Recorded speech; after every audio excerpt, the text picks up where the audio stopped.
Mismo yung admin, sa palagay ko, interesado na mawalang bisa na yan. Kasi kinakabahan din na matalo. Aminin natin. Ang sinasabi o tinatawag na mga Duterte, ang interesado sa pag-dismiss, ang pakiramdam ko, mismo ang administrasyon ay may mga grupo na nagsasabi na wag nang ituloy at baka mapahiya lang sa numero. Papadala ng House of Representatives sa amin, kine-question ko Kasi, bakit ganon? Postpone sila ng postpone, tapos hinuli talaga sa last day. Tapos kami ang sisisihin, nagde-delay. Teka nga, tignan ninyo yung mga datos.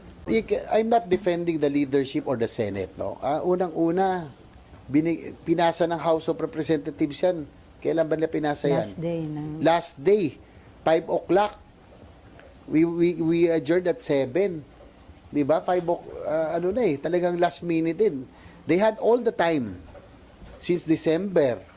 Sana pinasa nila kaagad so that we would have the time. So hindi lang, wag naman sana, I'm not defending the Senate, but I'm just stating the facts na sana, kung pinasa nila mas maaga, baka mas maaga rin na simulan.